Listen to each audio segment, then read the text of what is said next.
মুসলমান ভাইরা আমার, বিশ্ব নবীজির বয়স যখন 4 কিংবা 5 বছর বয়স উপনীত হলেন, যখন তার বয়স 4 কিংবা 5 বছর বয়স হালিমাতুস সাদিয়ার ঘরে, তখন তিনি বন্ধুরা আমার গিয়েছেন।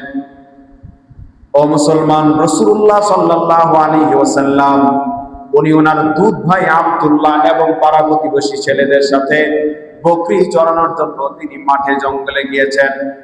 সবাই যার যার বকরি চড়াচ্ছে, এলাকার ছেলেরা যার যার বকরি চড়াচ্ছে, আব্দুল্লাহ তাদের বকরি চড়াচ্ছে, মুহাম্মদুর রাসূলুল্লাহ সাল্লাল্লাহু আলাইহি ওয়াসাল্লাম হালিমাতুস সাদিয়ার বকরি চড়াচ্ছেন।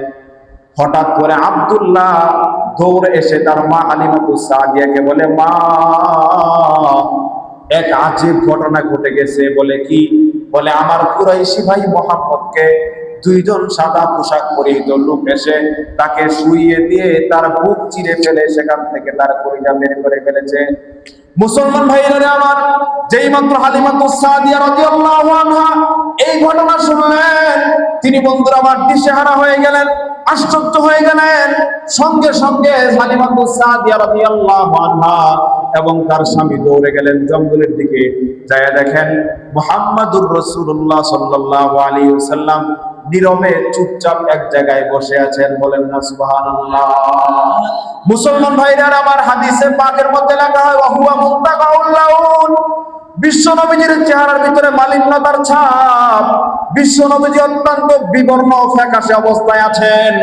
ও মুসলমান, হালিমাতুস সাদিয়া রাদিয়াল্লাহু আনহা জিজ্ঞেস করলেন, বাবা কি হয়েছে তোমার? মা হাদাতা বিকা। বিশ্ব নবীজি চুপচাপ কোনো কিছু বলেন না। এরপরে তার দুধ বাবা জিজ্ঞেস করলেন, কি হয়েছে বাবা বলো। কোলে নিলেন, জড়িয়ে ধরলেন, আদর করলেন। এরপরে জিজ্ঞেস করলেন 5-6 বছরের বাচ্চা শিশু মুহাম্মদ, জিজ্ঞেস করলেন, বাবা তোমার কি হয়েছে? এরপরে রাসূলুল্লাহ সাল্লাল্লাহু আলাইহি ওয়াসাল্লাম বর্ণনা দিলেন। হাদিসে পাকের ভিতরে বন্ধুরা আমার ঘটনা বর্ণিত হয়েছে। আতাহু জিবরাইল ওয়া আখাযাহু ফাসারাহু ফাশাক্কান কলবিহি ফাস্তাখরাজাল কলবা ফাস্তাখরাজা মিনহু আলাকান ফাকালা হাযা হাসসু শাইতানি মিনকা।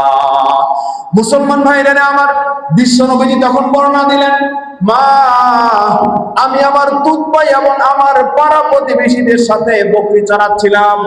হঠাৎ করে দেখলাম 2 জন সাদা পোশাক পরিহিত 2 ব্যক্তি, একজন হলেন জিবরাইল, আরেকজন হলেন মিকাইল। এই 2 ব্যক্তি এসে আমাকে ধরে শুইয়ে দিল, শুইয়ে আমার সিনাকে চাক করে ফেললো, বুক ফেরে ফেললো। বুক ফেরে ফাস্তাখরাজাল কলবা, সেখান থেকে আমার অন্তর বের করে ফেললো। অন্তর বের করে সেখান থেকে আরেকটা গোশতের টুকরা বের করলো।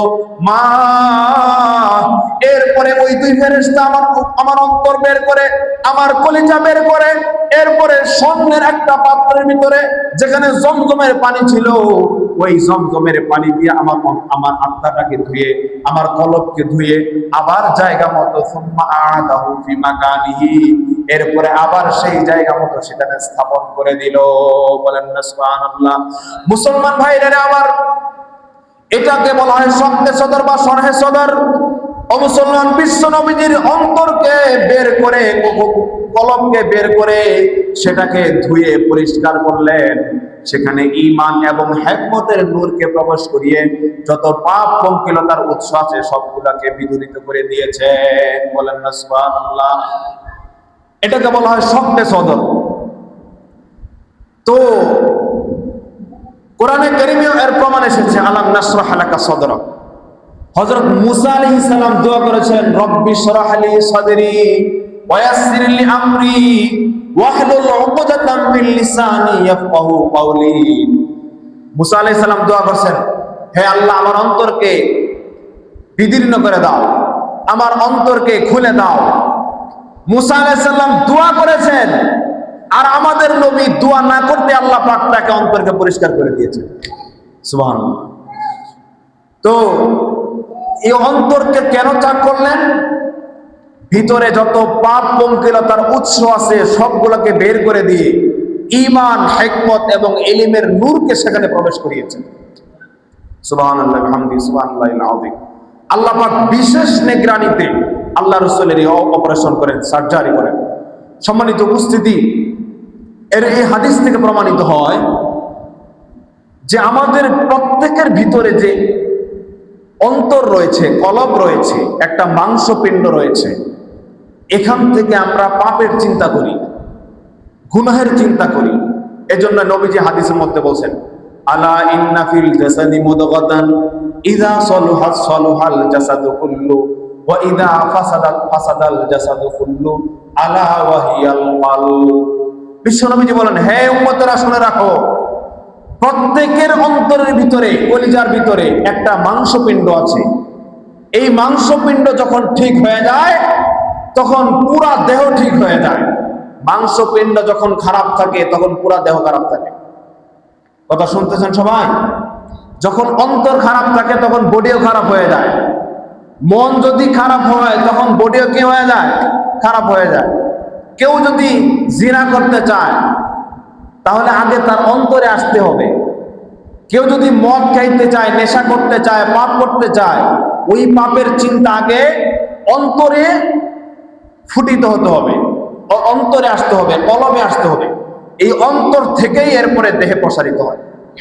তো নবীজি বলেন, ইন্না ফিল জাসাদি মুদগাতান ইযা সালুহাত, অন্তর যখন পরিষ্কার হয়ে যায়, অন্তর যখন ইসলাহ হয়ে যায় তখন পুরা দেহ ইসলাহ হয়ে যায়। এজন্য অন্তরকে বিশুদ্ধ করতে বলা হয়েছে কোরআনে কারিমে। আল্লাহ পাক বলেন, ক্বাদ আফলাহা মান যাক্কাহা ওয়া ক্বাদ খাবা মান দাসসাহা।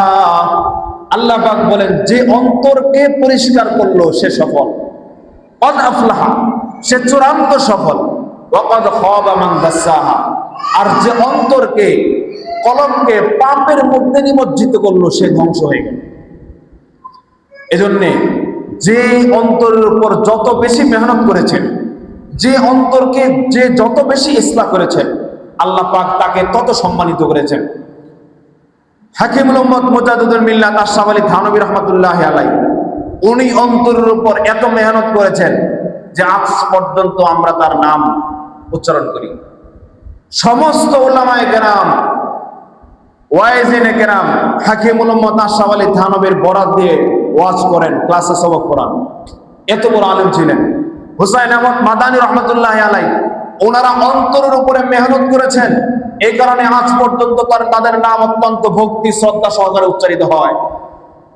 আমাদের হযরত শাহ আশরাফ আহমদ শফি রহমতুল্লাহি আলাইহি, উনি অন্তরের উপরে মেহনত করেছেন, এই জন্য তার নাম আজ পর্যন্ত সম্মান ভক্তি সহকারে উচ্চারিত হয়। সম্মানিত উপস্থিতি, যে অন্তরের উপরে যত বেশি মেহনত করবে আল্লাহ পাক তাকে তত সম্মানিত করবেন, তাকে তত উচ্চ পর্যায়ের জান্নাত দান করবেন। তো এই হলো অন্তরকে বিদীর্ণ করার হিকমত। মুসলমান ভাইরা রে, আমার কথাগুলো ভালো করে বুঝবেন। এই ঘটনা ঘটার পরে হালিমাতুস সাদিয়া রাদিয়াল্লাহু আনহা চিন্তা করলেন, এই ছেলেকে তো আমার কাছে রাখা যাবে না, না জানি কখন কি দুর্ঘটনা ঘটে যায়, এর জবাবদিহিতা আমার করতে হবে। এজন্য হালিমাতুস সাদিয়া রাদিয়াল্লাহু আনহা মক্কায় চলে গেলেন শিশু মুহাম্মদকে নিয়ে তার মায়ের কাছে ফিরিয়ে দেওয়ার জন্য। মুসলমান ভাইরা রে আমার, হালিমাতুস সাদিয়া রাদিয়াল্লাহু আনহা শিশু মুহাম্মদকে নিয়ে মা আমেনার কাছে চলে গেলেন। মা আমেনার কাছে গিয়ে যখন বিস্তারিত ঘটনা বললেন, মা আমেনা একটুও বিচলিত হলেন না, একটুও বিস্মিত হলেন না। কেন? কারণ উনি তো জানেন আগের থেকেই, যখন শিশু মুহাম্মদ তার পেটে তখন থেকেই তো তিনি আশ্চর্যজনক স্বপ্ন দেখতেছিলেন। মুসলমান ভাইরা আমার, হালিমাতুস সাদিয়া রাদিয়াল্লাহু আনহাকে আমেনা বললেন, হে হালিমাতুস সাদিয়া, তুমি আশ্চর্যান্বিত হয় না, তুমি ভয় পেও না। আমার এই সন্তানকে আল্লাহ পাক রব্বুল আলামিন তিনি নিজেই হেফাজত করবেন, স্বয়ং আল্লাহ পাক হেফাজত করবেন। মুসলমান ভাইরা আমার, হালিমাতুস সাদিয়া রাদিয়াল্লাহু আনহা উনি শিশু মুহাম্মদকে মা আমেনার কাছে দিয়ে বন্ধুরা আমার নিজের বাড়িতে চলে গেলেন। এদিকে শিশু মুহাম্মদ তার মা আমেনার কাছে বড় হতে লাগলেন। ও মুসলমান, দিন যাচ্ছে, দিন অতিবাহিত হচ্ছে।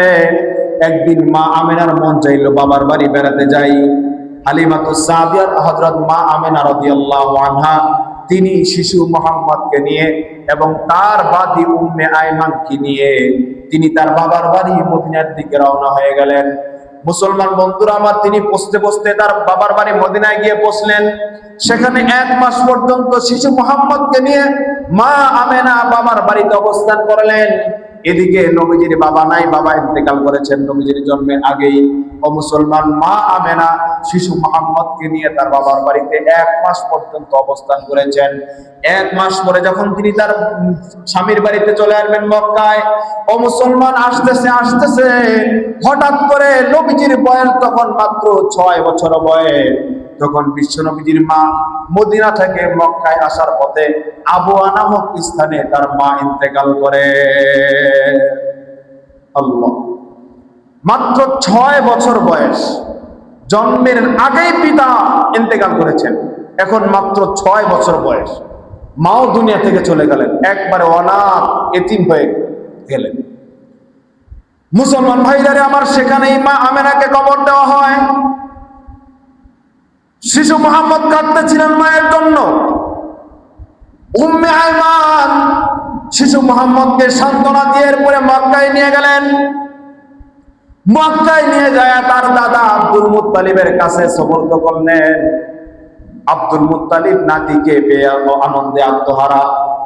আব্দুল মুত্তালিব তার নাতি মুহাম্মদকে অত্যন্ত স্নেহ করতেন, অত্যন্ত ভালোবাসতেন। আব্দুল মুত্তালিবের 10 ছেলে ছিল, তাদের মধ্যে অনেক সন্তান ছিল। এদের মধ্যে আব্দুল মুত্তালিব সবচেয়ে বেশি স্নেহ করতেন, সবচেয়ে বেশি ভালোবাসতেন মুহাম্মদুর রাসূলুল্লাহকে। মুসলমান ভাইরা আমার, উম্মে আয়মান তার দাদা আব্দুল মুত্তালিবের কাছে শিশু মুহাম্মদকে সুপর্দ করলেন। এদিকে মুহাম্মদুর রাসূলুল্লাহ সাল্লাল্লাহু আলাইহি ওয়াসাল্লাম আব্দুল মুত্তালিবের তত্ত্বাবধানে বড় হইতেছিলেন। ও মুসলমান, হঠাৎ করে বিশ্বনবীর বয়স যখন 8 বছর বয়স, 2 বছর পরে হঠাৎ করে আব্দুল মুত্তালিব দুনিয়া থেকে ইহদম ত্যাগ করলেন। একেবারে অসহায় হয়ে গেলেন বিশ্বনবী। পিতাও মারা গেছেন জন্মের আগে, 6 বছর বয়সে মাও মারা গেলেন, এরপরে আশ্রয়স্থল দাদাও মারা গেলেন।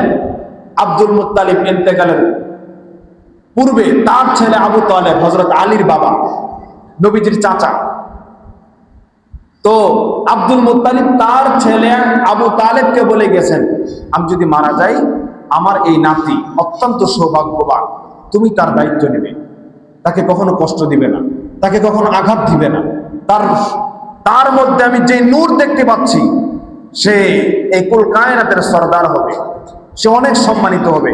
সুতরাং তুমি আমার ছেলে, তোমার ভাতিজা, আমার নাতি, তাকে তুমি আদর করে রেখো। মুসলমান ভাইরা আমার, আব্দুল মুত্তালিব যেদিন মারা যায়, যখন আব্দুল মুত্তালিবের লাশ নিয়ে যাওয়া হয়, তখন বিশ্বনবী আব্দুল মুত্তালিবের লাশের পিছনে পিছনে যাচ্ছিলেন আর চোখ দিয়ে অশ্রু জড়াচ্ছিলেন। এরপরে আব্দুল মুত্তালিবের ইন্তেকালের পরে বিশ্বনবীর দায়িত্ব নিলেন তার চাচা আবু তালেব।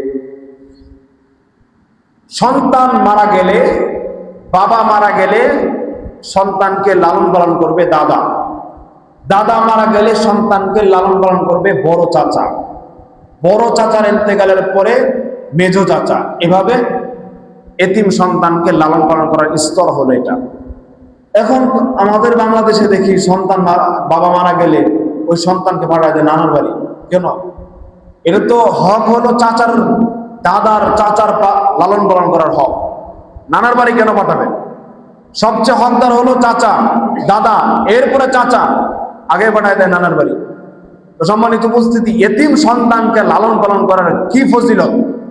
আমাদের এতিম নবী বলেন, আনা ওয়া কাফিলুল ইয়াতীমি লাহু আও লিগাইরিহি কাহাতাইন ফিল জান্নাহ ওয়া হাকাযা আশারা বিসাবাবাতি ওয়াল উসতা। নবীজি বলেন, যে ব্যক্তি এতিমকে লালন পালন করে, এতিম তার নিজের ভাতিজা হোক, নিজের নাতি হোক, অথবা অন্য যে কারো সন্তান হোক, যে এতিমকে লালন পালন করে, নবীজি বলেন ওই এতিমের লালন পালনকারী আর আমি জান্নাতে এইভাবে থাকবো, এইভাবে। নবীজি এই 2 আঙ্গুল দিয়ে ইশারা দিয়ে বললেন, এই 2 আঙ্গুল যেমন কাছাকাছি, আমি আর এতিমের লালনকারী ব্যক্তি জান্নাতে এতটাই কাছাকাছি থাকবে। হাদিসে পাকের মধ্যে আসছে, যার অন্তর বেশি শক্ত। একবার এক সাহাবী আল্লাহ রাসূলকে বললেন, শাকা ইলা রাসূলুল্লাহ সাল্লাল্লাহু আলাইহি ওয়াসাল্লাম কাসওয়াতা কলবি, হাদিসের মধ্যে আসছে। সে আল্লাহ রাসূলকে বলে, নবী যে আমার অন্তর অনেক কঠোর, আল্লাহর কাছে দোয়া করলে চোখ দিয়ে পানি আসে না, এত কঠোর আমার অন্তর। নবীজি বললেন, ইমসাহ রাসাল ইয়াতীম, এতিমের মাথায় হাত বোলায়া দাও, এতিমের মাথায় হাত বোলায়া দাও। আরেক হাদিসের মধ্যে আসছে, ইরহাম মান ফিল আরদ ইয়ারহামকুম মান ফিস সামা, জমিনে যারা আছে এদের উপরে দয়া করো, আসমানে যিনি আছেন তিনি তোমার উপর দয়া করবেন। তুমি জমিনবাসীর উপর দয়া করো, আসমানবাসী অর্থাৎ আল্লাহ পাক তোমার উপর দয়া করবেন।